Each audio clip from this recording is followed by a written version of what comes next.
Hello, হ্যাঁ, দাদা বলছি একেবারে অভিষেক বন্দ্যোপাধ্যায়কে রক্ষা কবচ দেওয়া হলো শর্ত সাপেক্ষ, কিভাবে দেখছেন বিষয়টি? তবে দেখুন, আদালতে এসছেন, আদালত দিয়েছে, আদালত মনে করেছেন। আর নিশ্চিতভাবেই এটা তো একটি সাধারণ মামলা ছিল। অভিষেক বন্দ্যোপাধ্যায়ের আরো অনেক মামলা আছে, সেগুলো আদালত নিশ্চিতভাবেই বা তদন্তকারী সংস্থা তারা দেখবেন। এটা যে মামলা ছিল সেই মামলার সাপেক্ষে আদালত তার মেরিট দেখে নিশ্চিতভাবেই বুঝেছেন, তাই আদালত দিয়েছে। আর এমন কিছু মামলা ছিল না যে মামলাগুলো, যাই হোক, সে অন্যান্য অনেক গুরুত্বপূর্ণ মামলা আছে, সেই মামলাগুলো নিশ্চিতভাবে আদালত ভবিষ্যতে দেখবেন। বা তদন্তকারী সংস্থা যেগুলো বিভিন্ন জায়গায় তদন্ত হচ্ছে, এটা তো আর অন্য 5টা মামলার মতো ছিল না। যাই হোক, অভিষেক বন্দ্যোপাধ্যায় দেশ ছাড়তে পারবেন না হাইকোর্টের অনুমতি ছাড়া। সে তো সেটা কন্ডিশন দিয়েছেন এবং তারপরে মামলা আবার শুনানি হবে, ফার্দার শুনানি হবে।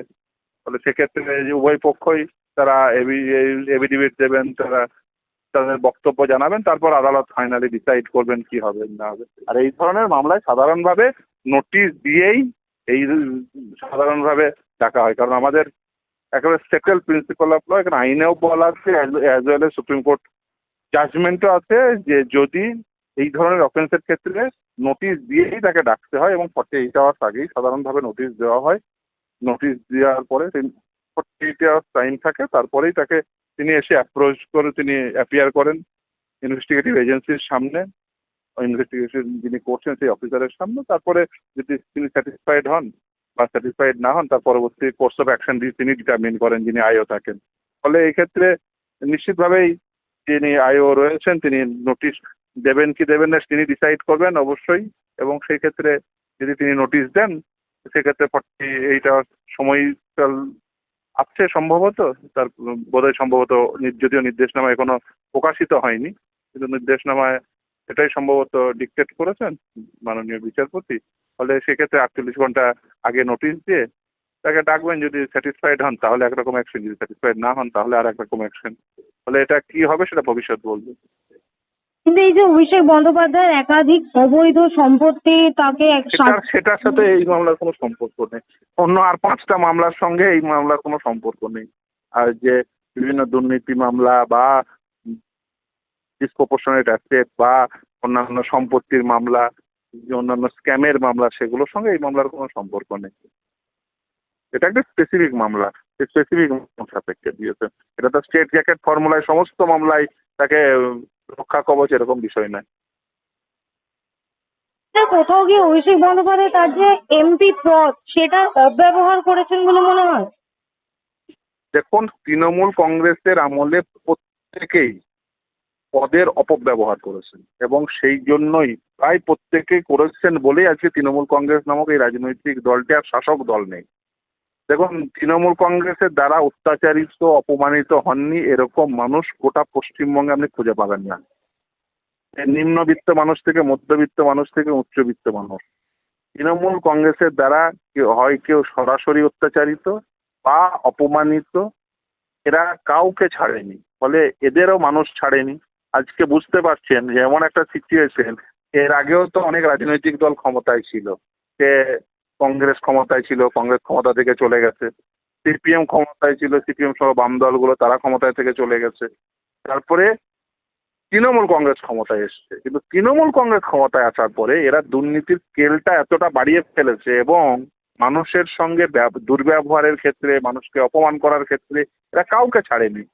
এরা বিচারপতির বাড়ি ছাড়েনি, এরা বিচারালয় ছাড়েনি, এরা দুর্নীতির মামলায় আমরা আইনজীবী হিসেবে যারা অ্যাপিয়ার করেছিলাম তাদের ছাড়েনি, এরা কাউকে ছাড়েনি। ফলে এরা যা যা করেছে তার ফল আজকে পাচ্ছে। মানুষ আজকে তা একদম ভরিয়ে দিচ্ছেন। এরা সেদিন ভুলে গেছিল ক্ষমতায় থাকতে থাকতে শাসক দল হিসেবে যে গণতন্ত্রে সবকিছু করা যায় না, এবং সেটাই আজকে হাড়ে হাড়ে টের পাচ্ছেন যে গণতন্ত্রে সবকিছু করা যায় না। তবুও তো আমি বলবো যে আদালত বা বর্তমানে যারা অন্যান্য রাজনৈতিক দল রয়েছে, সে বিজেপি বলুন, সিপিআইএম বলুন, কংগ্রেস বলুন, প্রতিটি রাজনৈতিক দল তো অনেক বেশি সহনশীল বলে আজকে তৃণমূল কংগ্রেস যাই 2-4 জন বাড়িতে আছে, বেশিরভাগ জনই তো বাড়িতে নেই, যাই 2-4 জন আছে তারা এদের অনুগ্রহে থাকতে পারছে, না হলে থাকতে পারতো না। ফলে এখন তৃণমূল কংগ্রেস মানে বেসিক্যালি অন্যান্য মানুষের অনুগ্রহে রয়েছে। এরা যা যা অপরাধ করেছে তাতে এদের কারোর মানে দেশে থাকার কথা নয়। দু চার বেশিরভাগ জনই এখন জেতা এমএলএরা তার বাড়িতে নেই, বুঝতেই পারছেন। জেতা এমএলএরা ওই দেখেছেন গতকাল ওই কয়েকজন ওই ধর্ণা অবস্থান করছিলেন বিধানসভার অভ্যন্তরে। জেতা এমএলএর সংখ্যা কত? 80। আর ধর্ণা অবস্থানে কজন ছিলেন? হাতে গোনে 20 থেকে 30 জন। তাহলে বাকিরা গেল কোথায়? বাকিরা না বিধানসভায় আসতে পারছেন না বাড়িতে যেতে পারছেন। তারা কোথায় লুকিয়ে আছে কেউ জানেন না। জেতা এমএলএদের এই অবস্থা, হারা এমএলএদের কথা ছেড়েই দিন। এই যে পশ্চিমবঙ্গে ওরা বলছে একাধিক তাদের নাকি কর্মী খুন হয়ে গেছে, তাদের একাধিক কর্মীর বাড়ি আক্রান্ত। ওই একজনের বাড়িও তো কোনো একজন জেতা এমএলএ বা জেতা যারা বর্তমানে এমপি আছে কাউকে যেতে দেখলাম না। তারা সব ভয়ে বাড়িতে লুকিয়ে আছেন কেন? তার কারণ তারা জানে মানুষ তাদের কি অবস্থা করবে। অন্য কেউ না, কোনো রাজনৈতিক দল না, সাধারণ মানুষ। কারণ সাধারণ মানুষকে এরা অত্যাচার করেছে, প্রতিটি স্তরের মানুষকে এরা অত্যাচার করেছে, কোনো কাউকে ছাড়েনি। সে বিচারালয়ের বিচারপতি থেকে শুরু করে, বিচারালয় থেকে শুরু করে সাধারণ মানুষ কাউকে ছাড়েনি। ফলে মানুষ আজকে তাদের জবাব একদম পুষিয়ে দিচ্ছে। স্যার একেবারেই শেষ একটি প্রশ্ন। ফলতায় আজকে পুনর্নির্বাচন হচ্ছে, কিন্তু জাহাঙ্গীর রেজাল্ট কি হবে সবাই জানে, রেজাল্ট কি হবে সবাই জানে। দেখুন ওই পুষ্পা বলে এটা তো আর ওই দক্ষিণের কোনো ছবি বা হিন্দি কোনো ছবি নয়, এটা বাস্তবের রাজনীতি। এখানে বুঝতে হবে যে গণতন্ত্রের মানুষই শেষ কথা বলে, তোমার অধ্যত্ব নয়, তোমার শাসন ক্ষমতায় থাকাকালীন ওই পুলিশি বল নয়। তুমি জানো মাটিতে দাঁড়িয়ে রাজবে। এরা তো কেউ মাটির রাজনীতি করেনি। এই যারা এই পুষ্পা এই ওই গাড়ির উপরে দাঁড়িয়ে ওরা ভেবে ওই দক্ষিণের ছবি দেখেছে আর ভেবেছে সব দক্ষিণের ছবি। দক্ষিণের ছবি নয়, বাস্তবের রাজনীতি। সব শাসন ক্ষমতা থাকা অবস্থায় সব নেতা হয়েছে। কেউ কোনোদিন এক পা বাড়ির বাইরে ফেলায়নি বিরোধী অবস্থায়। এখনো পর্যন্ত বলুন, আজকে তৃণমূল কংগ্রেস এতদিন হয়ে গেল একটা মিছিল করেছে, বাড়ির বাইরে এক পা ফেলেছে?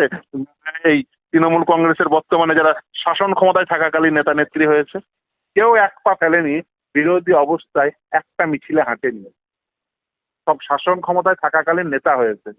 ফলে সব ওই প্যারাট্রুপার নেতা। তারা না জানে বিরোধী অবস্থায় কিভাবে লড়তে হয়, না জানে কিভাবে মিছিলে হাঁটতে হয়, না জানে 5টা মামলা খেলে কিভাবে মামলা সেই মামলা সামলাতে হয়, না জানে যে বিরোধী অবস্থায় কিভাবে লড়াই করতে হয়। ফলে কিছুই জানে না।